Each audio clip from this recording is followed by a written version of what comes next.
Market లో invest చేసి మీ డబ్బులు డబుల్ చేసుకోవాలనుకుంటున్నారా? సుందరరామిరెడ్డి గారి లైవ్ సెమినార్ కి అటెండ్ అవ్వండి.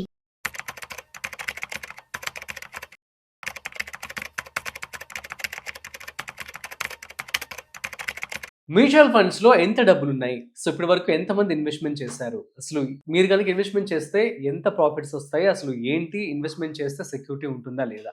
ఈ విషయాలు కూడా మనం తెలుసుకోబోతున్నాం. సో వీడియోని మిస్ అవ్వకుండా ఎండ్ వరకు చూసేయండి. సో అయితే వీటి గురించి మనతో చెప్పడానికి మనతో ఉన్నారు so mutual funds distributor Ganta Srinivas garu. So hi sir, నమస్తే. నమస్తే అండి. ఎలా ఉన్నారు? గుడ్. సో మ్యూచువల్ ఫండ్స్లో ఎంత డబ్బులు ఉన్నాయి సార్ ఇప్పటి వరకు? యాజ్ ఆఫ్ నౌ ఒక 5 కోట్ల మంది కస్టమర్ యొక్క ఇన్వెస్ట్మెంట్ 70 లక్షల కోట్లు. 70 lakh crores మొత్తం హెచ్డిఎఫ్సి వాళ్ళ ఏఎంసి, ఐసిఐసిఐ ఏఎంసి, నిప్పాన్ ఇలాంటి కంపెనీ యొక్క మొత్తం పబ్లిక్ దగ్గర ఈ 5 కోట్ల మంది దగ్గర కలెక్ట్ చేసిన అమౌంట్ ఇంచుమించుగా 70 లక్షల కోట్లు ఇప్పుడు మ్యూచువల్ ఫండ్ దగ్గర ఉంది. వీళ్ళంతా స్టాక్ మార్కెట్ ఇన్వెస్ట్ చేశారు. Gold, some stock market, other foreign countries లో, యుఎస్ అండ్ హాంకాంగ్, అట్లా 70 లక్షల కోట్లు ఎవరైనా ఇన్వెస్ట్ చేయాలనుకుంటే ఆలోచించి అందులో మీద ఈ 70 లక్షల కోట్లు ఈ 50-60 సంవత్సరాల చరిత్రలో ఎప్పుడు కూడా ₹1 మిస్యూజ్ కాలే నాకు ఇన్ఫర్మేషన్ ప్రకారం. ఇది స్టార్టింగ్ ఎలా స్టార్ట్ అయిందంటే 1965 ఇంచుమించు 1963 అనుకుంటా. అప్పుడు యూటీఐ, అది ఇప్పుడు మోనోపాలి ఒకటే ఉండేది, యూటీఐ ఉండేది. అది ఇండియా స్టార్టింగ్ వాళ్ళకి పర్మిషన్ ఇచ్చేసింది. కాలక్రమేణా కొన్ని ఇయర్స్ గడవగానే మళ్ళీ PS, public sector banks, PS వాళ్ళకి పర్మిషన్ ఇచ్చింది. ఎస్బీఐ ఉంది, కెనరా బ్యాంక్ ఉంది, అట్లా. ఆ తర్వాత అప్పుడు అంతా ఆర్బీఐ, చాలా మంది తెలియదు యాక్చువల్గా, ఆర్బీఐ కంట్రోల్ చేసేది ఈ స్టాక్ మార్కెట్ అంతా. ఈ మ్యూచువల్ ఫండ్ అంతా కూడా ఆర్బీఐ, సెబీ రాలే ఇంకా అప్పుడు, ఓన్లీ ఆర్బీఐ కంట్రోల్ చేసేది. ఇప్పుడు ఇలా బీటెక్లో స్టార్టింగ్ బీటెక్ బ్రాంచ్లు ఏముంటే సివిల్ మెకానికల్ ఉండొచ్చు. ఆ తర్వాత ఏమొచ్చింది, కంప్యూటర్ సైన్స్ వచ్చింది, చెప్తుంది. కంప్యూటర్ సైన్స్ వచ్చింది. కంప్యూటర్ సైన్స్ వచ్చిన తర్వాత అందులో ఇంకా శాఖలు పెరిగి, అవసరాలు పెరిగి, కొత్త కొత్త టెక్నాలజీ రాగానే ఉంది. డాటా సైన్స్ అని, సైబర్ సెక్యూరిటీ అని, ఏఐ అని, మిషన్ లెర్నింగ్ అని ఇలా వచ్చేసింది కదా.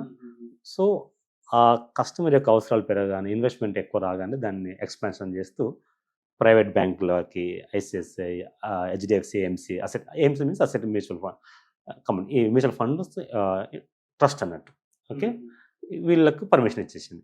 అప్పుడు ఆర్బీఐ గవర్నమెంట్ ఏం చేసిందంటే, ఆర్బీఐ నుండి సెబీ 93లో సెబీకి పర్మిషన్ అంటే ఫామ్ చేసింది. SEBI, securities exchange board of India. ఇది కస్టమర్ల యొక్క డబ్బులను కాపాడే బాధ్యత వీళ్ళది. సో ఎవరైనా కస్టమర్స్ ఉంటే మీరు డబ్బులు మంచి భద్రంగా సెబీ చూస్తుంది. తర్వాత వీళ్ళకి మెయిన్ ఏంటి అంటే, ఇండియన్ గవర్నమెంట్ ఈ డబ్బులు, ఎందుకంటే ఈ విలువైన ఇన్ఫర్మేషన్ డబ్బులు విలువైన ఇన్ఫర్మేషన్ లాస్ అవుతున్నారు, డబ్బులు కోల్పోతున్న ఉద్దేశంతో సెబీని ఫామ్ చేసి అప్పుడు మ్యూచువల్ ఫండ్ ఇండస్ట్రీకి మంచి గైడ్లైన్స్ ఇచ్చేసి అందరికీ, కస్టమర్స్ అందరికీ ఉపయోగపరంగా అని చెప్పి అప్పటి నుంచి స్టార్ట్ చేశారు. ఈ 93 నుండి ఇక ఒక మంచిగా బాగా పరిగెత్తడం జరిగింది. 95 నుండి వచ్చిన ప్రతి మ్యూచువల్ ఫండ్స్ అన్ని కూడా ఆల్మోస్ట్ మంచి లాభాలు సంపాదించింది. ఆ కోవాలని మీకు ఒక మంచి ఎగ్జాంపుల్ చెప్తా వినండి. ఒక సిస్టమేటిక్ విత్డ్రాయల్ ప్లాన్ చేస్తాం. మేము ఎప్పుడు డబ్బులు కట్టమంటాం కదా, డబ్బులు ఒకవేళ తీసుకున్నాం, ప్రాక్టికల్ జరిగింది. హైబ్రిడ్ ఫండ్ అని చెప్తాం. ఎవరైనా డబ్బులు, ఫర్ ఎగ్జాంపుల్ నా దగ్గర ఒక 20 lakhs ఉన్నాయి, మీరు ఒక ఫ్లాట్ కొనడానికి అడ్వాన్స్ డబ్బులు మీ దగ్గర ఉన్నాయి, మీరు ఫ్లాట్ కొనడానికి దొరకట్లేదు, వెతుకుతున్నారు, లేదా ఒక ఫ్లాట్ కొనడానికి వెతుకుతున్నారు. ఇక్కడ మేము చెప్పేది ఒక డిస్క్లైమర్ ఏంటి అంటే, మ్యూచువల్ ఫండ్ ఇన్వెస్ట్మెంట్ చేయమంటే మ్యూచువల్ ఫండ్లో ఇన్వెస్ట్మెంట్ చేయమని కాదు. ఫ్లాట్లో ఎవరు మ్యూచువల్ ఫండ్ డబ్బులు సంపాదించినా అల్టిమేట్గా తీసుకొచ్చి వాళ్ళు గోల్డ్లోనే కొనుక్కోవాలి, వాళ్ళు ల్యాండే కొనుక్కోవాలి. మీరు చెప్తాను, తప్పుగా అర్థం చేసుకుంటారు, పూర్తిగా వినకుండా. సో నా బిజినెస్, అన్ని బిజినెస్ నడిస్తేనే మా మ్యూచువల్ ఫండ్ ఇండస్ట్రీకి డబ్బులు వస్తాయి, ఆ స్టాక్ మా కంపెనీ ఉంటుంది. ఫర్ ఎగ్జాంపుల్ నేను ఫ్లాట్ కొనొద్దు అని చెప్పినా అనుకున్న ఎగ్జాంపుల్, సో నేను కూర్చున్న చెట్టు కొమ్మ నేనే నరుకున్నట్టు. చాలా మందికి లాజిక్ తెలియదు. ఫ్లాట్ కొనొద్దు అంటే, ఒక ఫ్లాట్ కొంటే ఏమవుతుందో తెలుసా, ఫ్లాట్ కొన్నప్పుడు మీకు ఇన్వెస్టర్గా ఆ స్తోమత వచ్చిన తర్వాత మొదటి కెరీర్ స్టార్ట్ చేశారు. ఎగ్జాంపుల్ మీరు బీటెక్ అయిపోయిన 21 yearsకు జాబ్ వచ్చింది, ఇమ్మీడియట్ ఫ్లాట్ కొంటారు అనుకోండి, దాన్ని పట్టుకొని కూర్చోవాలి. మీరు కెరీర్ కోసం ఎప్పుడు నాకు బెంగళూరుకు, యూఎస్కి వెళ్ళాల్సి వస్తుంది. అప్పుడు దాన్ని ఎవరు చూస్తారు? మీరేమో 9% బ్యాంక్ వడ్డీ పే చేస్తారు, ఇక్కడ 3% ఇంట్రెస్ట్ వస్తుంది, రెంట్కి వస్తాయి. మీ కోటి ఎంత వస్తుంది? 30,000 వడ్డీ వస్తుంది. ఈ ఉద్దేశంతో వద్దంటాను తప్ప కొనుక్కోవద్దని కాదు. మీకు దాన్ని చూసుకునే వాళ్ళతో కొనుక్కోమని చెప్తాము, దాని ఫైనాన్స్ మెయింటైన్ చేయడం అంతా కొనుక్కోమని చెప్తాం. ఓకే. ఒక 5-10 years తర్వాత ఒక ₹1 కోటి సంపాదించిన తర్వాత ఓకే, ఒక డౌన్ పేమెంట్ 20 lakhs పే చేయండి, మిగతా 70 lakhs మ్యూచువల్ ఫండ్ చేసుకొని నెల నెలకు ఈఎంఐ కట్టుకోమండి. మీరు ప్రశాంతంగా బతుకమని చెప్తాం తప్ప ఏ ఇండస్ట్రీని మేము తొక్కేయడము లేకుంటే వద్దని నెగిటివ్ కానే కాదు. సో మీరు డెఫినెట్లీ ఫ్లాట్ కొనమని చెప్తా. వై మీకు ఈజీగా ఈఎంఐ వెళ్ళాలా, లైఫ్లో ప్రతిరోజు మంచి ఆనందించాలి, ప్రతి సెకండ్ మీరు ఆనందించడం కోసం ఇన్వెస్ట్ చేయడం తప్ప కానే కాదు. వాడు ఒక మొత్తం ఫ్లాట్ కొన్నాడు అనుకుంది, ఎంతో జరుగుతుంది చూడండి ఇండస్ట్రీ. ఫ్లాట్ కొన్నప్పుడు ఏమవుతుంది, for example DLF some brigade ఉంటుంది అనుకుందాం, లేదా లిస్టెడ్ కంపెనీస్, వాళ్ళకి ప్రాఫిట్ వస్తుంది. వాళ్ళు ఏం చేస్తారు, సిమెంట్ కంపెనీకి పేమెంట్ చేస్తారు, ఐరన్ కంపెనీకి పేమెంట్ చేస్తారు, లేబర్కి పేమెంట్ చేస్తారు, తర్వాత కేఏ ఇండస్ట్రీ ఫినోలెక్స్ కేబుల్స్కి వైర్లకు పేమెంట్ చేస్తారు. అవన్నీ మళ్ళీ స్టాక్ లిస్టెడ్ కంపెనీ కదా, అక్కడ ఏం చేస్తారు, లేబర్ ఉంటారు. ఓకేనా, ఆ లేబర్ నుంచి ఏం చేస్తారు, ఒక డ్రైవర్ బతుకుతాడు, స్కూల్ ఫీజు కడుతుంది, స్కూల్ ఒకదానికి ఒక ఇంటర్లింక్డ్ ఉంటుంది. సో ఎప్పుడు కూడా పడిపోవడం ఉండదు. సో మేము ఏమంటామంటే మ్యూచువల్ ఫండ్ సంపాదించాక ఫ్లాట్ కొనమని చెప్తాం, అసలు నెగిటివ్ గానే కాదు. సో మీరు డెఫినెట్లీ ఖర్చు పెట్టాలా, అది ఒక గుర్తుపెట్టుకుని ఎప్పుడైనా. కాకపోతే టైం ఇప్పుడు ఉద్యోగం రాగానే కొంటే వాటి ఒక 4-5 years తర్వాత ఇంపాక్ట్ అవుతుంది.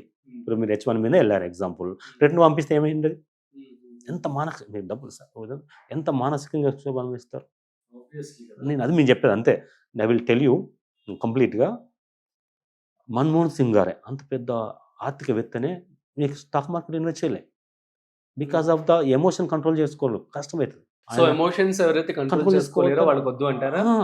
మీరు ఫైనాన్స్ను మేము లోన్ తీసుకుని అనుకోండి, if have the money, financial knowledge ఉంటే కెన్ గేమ్ పులి మీద సవారీ చేసినట్టు ఉంటుంది, కొంచెం మిస్ అయితే పడిపోతారు. సో మీకు మంచిగా అలాంటి లేనప్పుడు పొదుపు చేసి కొద్దిగా దాచుకోండి, స్టెబిలిటీ వచ్చినా కొనుక్కోమని చెప్తాం. సో అంత పెద్ద ఆర్థిక మంత్రి మన్మోహన్ సింగ్ గారే మీకు స్టాక్ మార్కెట్ ఇన్వెస్ట్ చేయలే, ఈ వర్డ్ నేను చెప్పకూడదు యాక్చువల్గా. అంత ఎందుకంటే మనం సంపాదించే ప్రతి పైసా మనశ్శాంతిగా ఉండాలి. అప్పుడు ఆ టైంలో 10%, 11% ఉండొచ్చు బ్యాంక్ వడ్డీ. ఆ టైం ఇంకా మ్యూచువల్ అంటే పెద్దగా రాలే, స్టాక్ మార్కెట్ పెద్దగా రాలే, కాబట్టి ఆయన చేశాడు. ఎందుకంటే స్టాక్ మార్కెట్ రిస్క్ తీసుకోలేదు. ఒక ఫేమస్ ఇన్వెస్టర్ చెప్పాడు, సిగరెట్ తాగిన అతను, ఆల్కహాల్ తాగిన అతను క్యాన్సర్ వచ్చేసి ఒక 30-40 years చనిపోతారు. 20 years ఉన్న యూత్ మొదలు పెట్టి సిగరెట్ మొదలు 60 years క్యాన్సర్ వస్తుంది సిగరెట్ తాగితే. But when you invest in stock market 10 lakhs పెట్టారనుకోండి, -2 lakhs వస్తుంది, దాని మాట మీకు ఆటకి వస్తుంది. So very danger. ఇలాంటి పరిణామాలు జరుగుతాయని మీకు మ్యూచువల్ ఫండ్ ఇన్వెస్ట్ చేయమన్నారు, అంతే తప్ప ఇది చెప్పింది ఎవరో కాదు, ఫేమస్ ఇన్వెస్టర్స్. ఫేమస్ ఇంటర్వ్యూస్ వినండి, విజయ్ కేడియన్ అనుకుంటా ఆయన చెప్పింది. సో కాబట్టి ఏమంటే మేము రిస్క్ తీసుకోవద్దు. You can take your existing business or job, వచ్చి కెరీర్కి ఉపయోగపడుతుంది. మిగిలిన స్టాక్ మార్కెట్ ఇన్వెస్ట్ చేయండి. Super sir, thank you so much. Thank you. So guys, మీ అందరికి అర్థమైంది కదా. సో ప్రాపర్గా స్టడీ చేసుకుని మాత్రమే మీరు ఇన్వెస్ట్మెంట్ చేసుకోండి. సో మీకు కనుక ఏమైనా డౌట్స్ ఉంటే ప్లీజ్ కామెంట్ చేయండి, మేము రిప్లై ఇస్తాం. అట్ ద సేమ్ టైం మీరు కనుక సార్తో మాట్లాడాలి అనుకుంటున్నట్లయితే కింద డిస్ప్లే అవుతున్న నెంబర్కి కాల్ చేయండి, మీరు డైరెక్ట్గా మాట్లాడొచ్చు. That's it. సో మరొక ఇంట్రెస్టింగ్ కాంటెంట్తో మళ్ళీ కలుద్దాం. అంతవరకు చూస్తూనే ఉండండి సుమన్ టీవీ.